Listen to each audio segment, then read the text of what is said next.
So next is the complex form of Fourier transform. So now we have studied that the Fourier integral representation of any function f of x is defined using this series. F of x is equal to 1 by pi integration 0 to infinity a omega cos omega x plus b omega sin omega x d omega, where this constant a omega is calculated using this formula integration minus infinity to infinity f of t cos omega t dt, and this integral b omega that is calculated from minus infinity to infinity f of t sin omega t dt. So now in order to calculate the complex form for this integral, what we can do, we want our integral to be in this form e to the power iota omega t. So we have this formula that e to the power iota theta that is equal to sin theta plus iota, it is equal to cos theta plus iota sin theta. So this is the formula that we'll use. This is the Euler's formula. So we want our final series to be in this form. So that is the complex form of Fourier transform. So we have this cosine series form and we have the sine series form, which we have just covered. So next, how can we make this to the complex form of Fourier transform?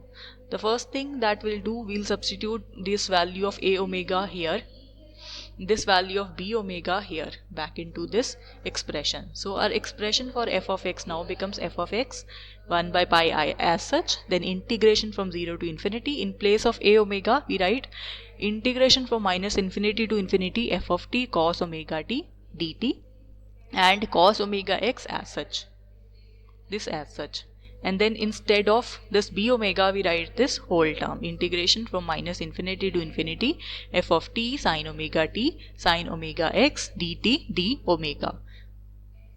Next, what we can do, next we can just we can take this term common f of t from this one and from this one and the integration. So this whole term and this whole term we can take it common, so we will be left with cos omega t cos omega x sin omega t sin omega x. So and what is this formula? This formula is cos of t minus x into omega.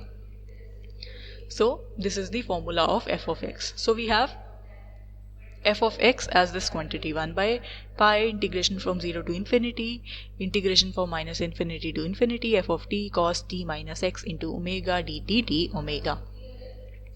The next thing is that now we wanted our integral to have this form e to the power iota omega t form. So let's see how can we reach there. So here we have this expression. So we know cos t minus x into omega, that is an even function with respect to omega. So that means you can write ma'am. Hanji. So this cos t minus x into omega, this is an even function with respect to omega, we all know that. So what would be this expression?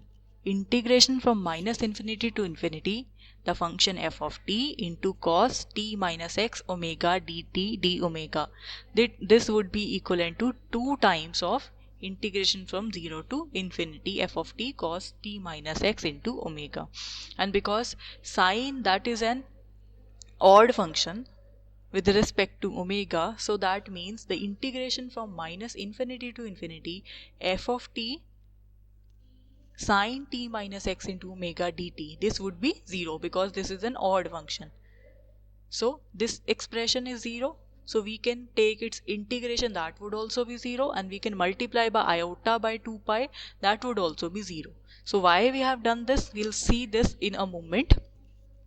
We had this term f of x, so we can write this term as 1 by, now instead of this quantity 0 to infinity f of t cos t minus x into d omega, we can write 1 by 2 of this term, right, from this expression.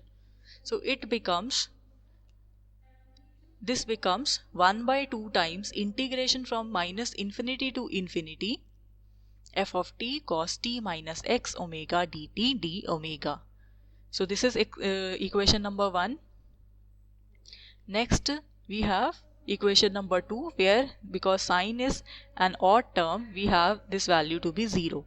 So now we can add up these two terms. So fx plus 0, it becomes fx, and on the right hand side we have 1 by 2 pi in both the terms, so I can take it common. Then integration is present in both the terms, so it is here like this, and then f of t, and then the value of this cos t minus x omega, which is here, plus iota times the value of sine t minus x into omega dt d omega. So this is what we obtain, because the second term eventually turns out to be 0, so it has no effect on this term. So now I have told you this e to the power iota theta, whatever theta value is there, we have cos theta plus iota sine theta. So this term becomes e to the power iota theta, right? And you can rearrange it a little more. So from here you can separate out this term e to the power iota t omega, and then e to the power minus iota omega x. So we have separated this term. So whatever is this value, integration from minus infinity to infinity f of t to the power iota omega t dt, we have called this to be c omega. So our final expression becomes 1 by 2 pi integration from minus infinity to infinity c omega as such, and then this value as such. So this expression where the c value is c omega is this value now becomes our complex form of complex integral representation of the given function. So next we shall see some examples. So if our function is given to be in this form, from minus pi to pi, function is given to be modulus of x, and at every other point it is given to be 0, then we have to calculate the complex form of Fourier integral representation, and moreover we will verify it using the Fourier cosine integral representation.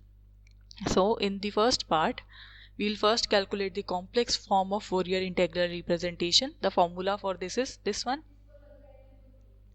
and the value of this coefficient is calculated through this formula. So firstly we will calculate what is c of omega. So c of omega, that becomes integration from minus infinity to infinity f of t e to the power iota omega t dt.